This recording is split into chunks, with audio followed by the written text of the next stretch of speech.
The cold New York wind cut through Liam Neeson's cashmere coat as he hurried down Fifth Avenue.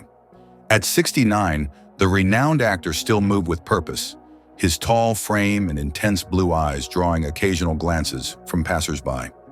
He was running late for a meeting about his latest film project, a drama about reconciliation and second chances. Little did he know that reality was about to mirror art in the most unexpected way. As Liam rounded the corner, his gaze fell upon a hunched figure huddled against a building, a cardboard sign propped against a weathered backpack. Something about the man's profile struck Liam as hauntingly familiar. He slowed his pace, then stopped completely. The homeless man looked up, their eyes met, and in that instant, the busy Manhattan street faded away. "Patrick?" Liam whispered, barely audible above the city noise. The man's weathered face transformed with shock, then recognition. "Liam, is that really you?" In that moment, Liam Neeson was no longer the Hollywood star. He was a boy from Ballymena, Northern Ireland, staring into the face of Patrick O'Rourke, his closest childhood friend, the boy who had taught him to fish in Lough Neagh, who had stood by him when his father left, who had disappeared from his life over 40 years ago. 1963, Ballymena, Northern Ireland. "Come on, Liam! We'll miss the train!" Patrick O'Rourke called out, his red hair blazing in the afternoon sun as he raced ahead through the emerald fields. 11-year-old Liam Neeson, gangly and already showing signs of his future height, sprinted to catch up with his best friend. "Not fair! You got a head start!" The boys collapsed in laughter at the edge of the field, their pockets bulging with stolen apples from Mr. McCreary's orchard. In the distance, the Antrim Hills rolled against the horizon, and the world seemed limitless with possibility. "Do you think we'll always be friends, Pat?" Liam asked, biting into the tart sweetness of the forbidden fruit. Patrick nodded with the absolute certainty only a child could possess.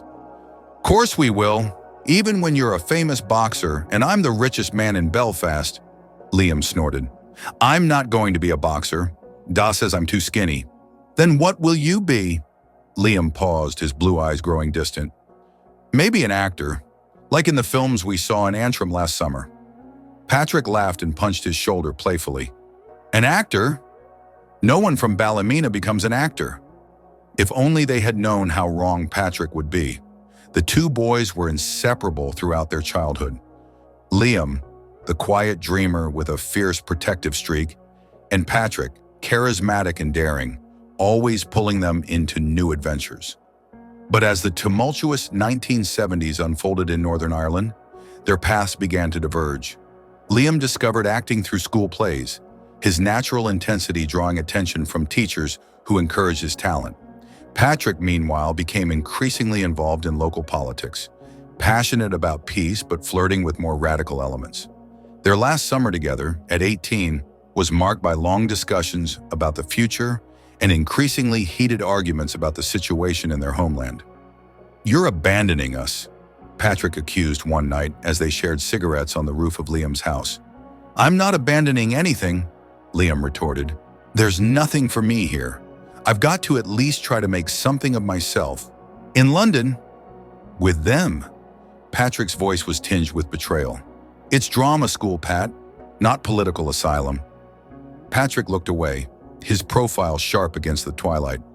"Just don't forget where you came from, who your real friends are." 3 weeks later, Liam left for London. Patrick didn't come to say goodbye. Now, more than 40 years later, on a cold Manhattan sidewalk, those two boys from Ballymena stared at each other across a chasm of time and circumstance that seemed both unbridgeable and suddenly paper-thin. The cacophony of Manhattan continued around them, but Liam and Patrick remained frozen in their unexpected reunion. Pedestrians streamed past, occasionally glancing at the tall, distinguished man crouching beside a homeless person, some recognizing the famous actor, others simply noting the unusual tableau. "Patrick O'Rourke," Liam repeated, his voice stronger now, edged with disbelief. "Is it really you?"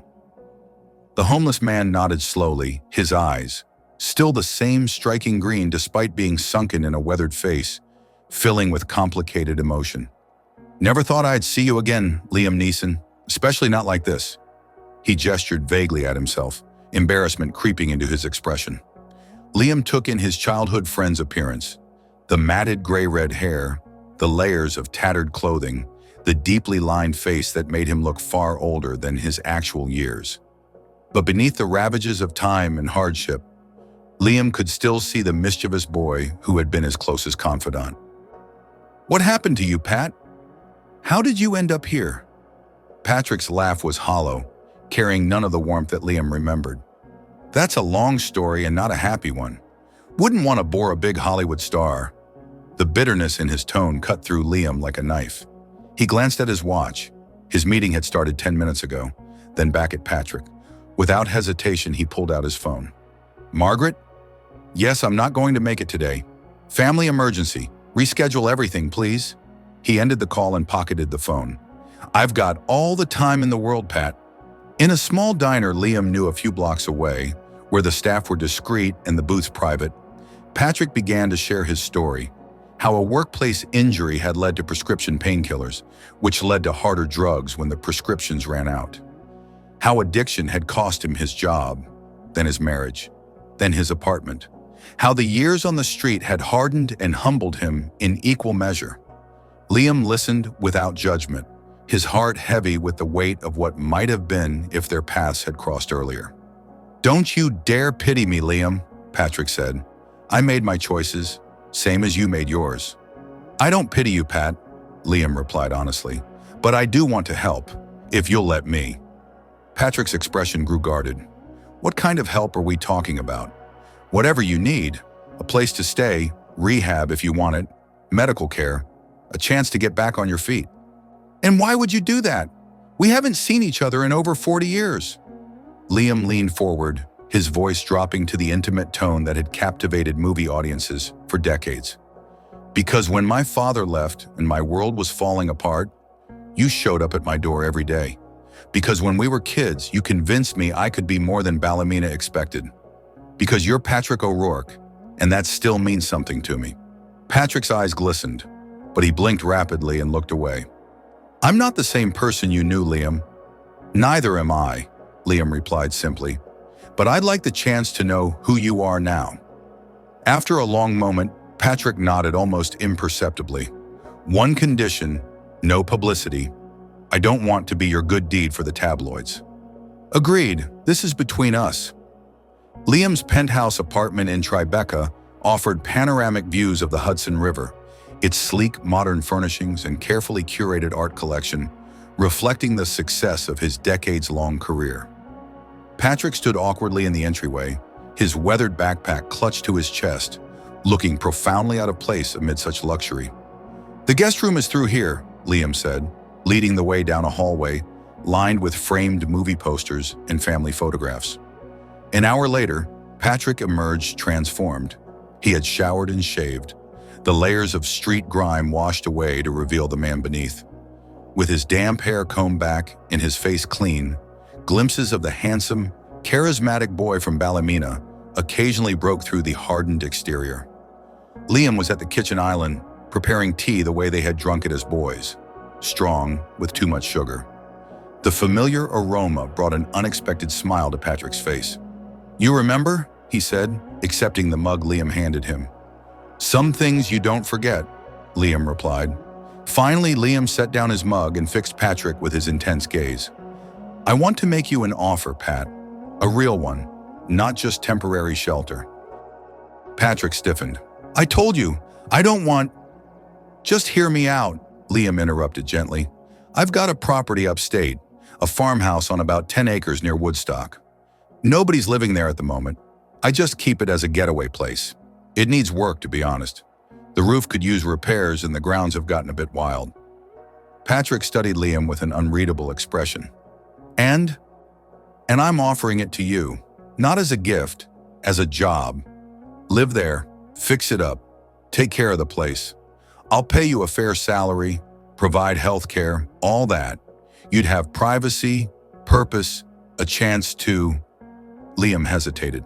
"A chance to what? Get my life back?" Patrick's tone was skeptical, but not hostile. "A chance to decide what you want your life to be now," Liam amended. "No pressure, no timeline, No expectations beyond the work itself. Patrick stood abruptly and walked to the window, his back to Liam. The silence stretched between them, taut with unspoken emotions. "Why would you trust me with your property?" he finally asked, still facing the window. "For all you know, I could rob you blind or burn the place down." Liam joined him at the window. "You're many things, Pat, but you were never a thief. And if you were going to burn things down, you'd have done it back in the 70s with your more radical friends." Patrick shot him a surprised look. "You knew about that. Ballymena's a small place. Word gets around." Liam's tone remained neutral. "Besides, trust goes both ways. You'd have to trust that I'm not just trying to hide you away or solve my guilty conscience with money." Guilty conscience? You've got nothing to feel guilty about, Liam. You got out. You made something of yourself. That's all any of us wanted back then. "Not all," Liam countered softly. "Some wanted to stay and fight for change at home." The implicit accusation hung in the air between them, that Liam had abandoned not just his friend, but the cause that had meant everything to young Patrick. "Ancient history now," Patrick murmured, but the tension in his shoulders suggested otherwise. Liam sighed and ran a hand through his silver hair. "Look, the offer stands no matter what happened in the past. Take some time to think about it. You can stay here as long as you need to, whether you accept the job or not." Patrick finally turned to face him fully. "And if I say no? If I walk out that door tomorrow and go back to the street?" The question cut Liam deeply, but he met Patrick's challenging gaze steadily. "Then that's your choice, and I'll respect it. But I hope you won't."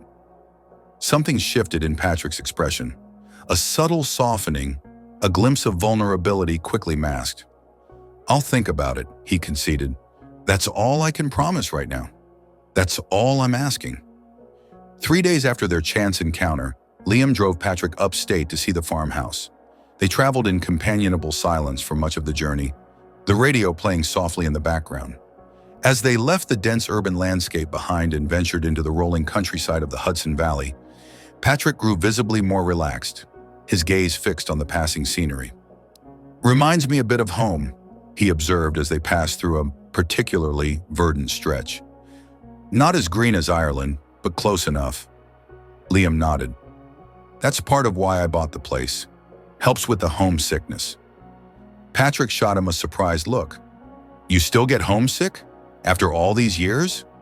"Some days more than others," Liam admitted. "Success doesn't change where you come from, or who you are underneath it all." They lapsed back into silence until Liam turned onto a narrow gravel driveway that wound through a grove of mature maple trees. As they emerged from the tree line, the farmhouse came into view, a sturdy 2-story structure with weathered gray siding, a wraparound porch, and a slightly sagging roof. Behind it stood a large barn and several smaller outbuildings, all in need of repair but fundamentally sound. Patrick let out a low whistle. "When you said farmhouse, I was picturing something smaller." They spent another hour exploring the outbuildings and walking the property line. As the sun began to set, they returned to the house where Liam built a fire in the fireplace while Patrick found an old kettle and made tea in the kitchen. Sitting before the crackling fire with their steaming mugs, the two men could almost have been boys again, sharing adventures and dreams. Almost, but not quite. Too much life had happened in between. Too many choices made and paths diverged. "What happened after I left Ballymena?" Liam finally asked. "With you, with everyone, I lost touch so completely." Patrick took a long sip of his tea before answering. "Things got worse before they got better. The troubles intensified. You remember Billy Mitchell? Your cousin? The one who was always getting into fights at school?"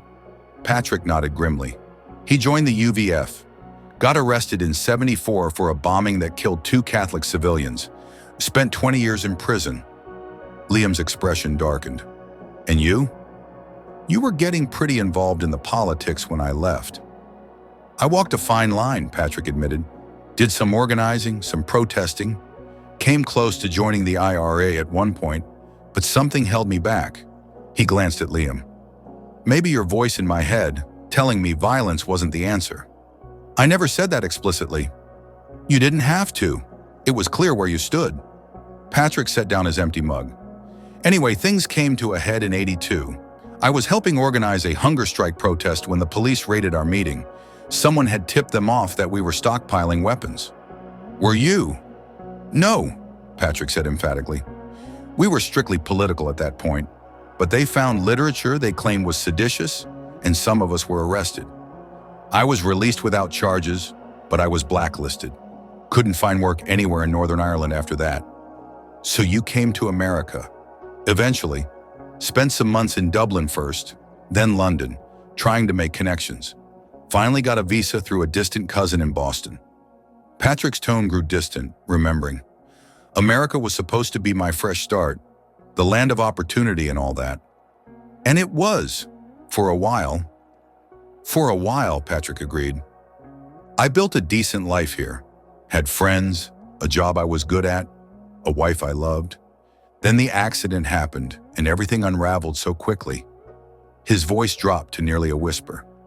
Some days on the street, I'd think about Ballymena, about the fields where we used to play, and it seemed like someone else's memory, like a film I'd watched of someone else's life.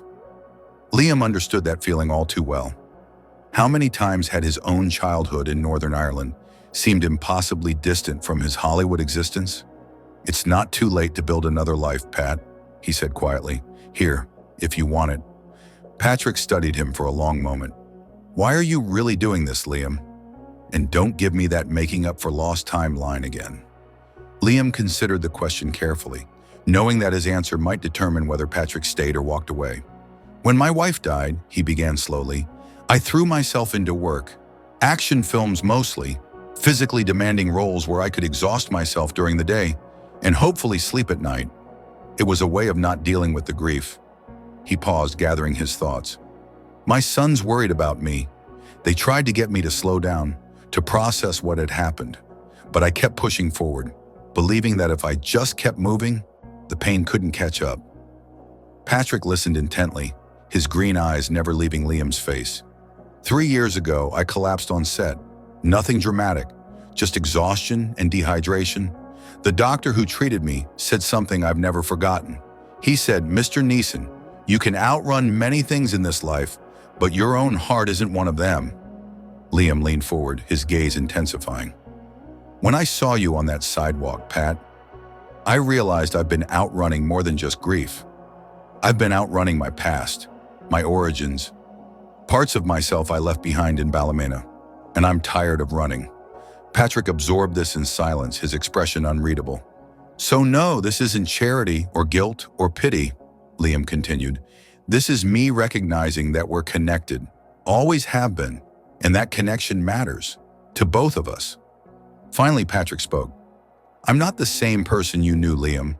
The drugs, they changed me. I've done things I'm not proud of, things I can't take back. I don't expect you to be the same, neither am I. I might fail at this, relapse, disappoint you. Possibly, Liam acknowledged, but that's a risk I'm willing to take if you are. Patrick stood and walked to the window, looking out into the darkness. For a long moment, he was silent, considering. Then he turned back to Liam, his face set with a determination that echoed the boy he had once been. I'll need tools, and a truck for hauling materials, and a list of reliable local contractors. Liam broke into a genuine smile, the first since their reunion. Does that mean you're accepting the job? On a trial basis, Patrick qualified. 3 months. We'll see how it goes. 3 months, Liam agreed, standing to extend his hand. As they shook on it, something shifted between them, not a return to their old friendship, but perhaps the beginning of a new one, grounded in the shared soil of their past, but allowing room for the men they had become. Later, as they prepared to drive back to the city to collect Patrick's few belongings, Liam paused in the doorway, taking a last look at the farmhouse silhouetted against the night sky. What are you thinking? Patrick asked, coming to stand beside him. That perhaps we both found something we needed today, Liam replied. A way back to ourselves. Patrick didn't answer, but as they walked to the car, his steps seemed lighter, more purposeful than before. The ghosts of their past would always be with them, but perhaps now they could be companions rather than haunting presences. reminders of where they had come from and the long, winding roads that had led them, against all odds, back to each other.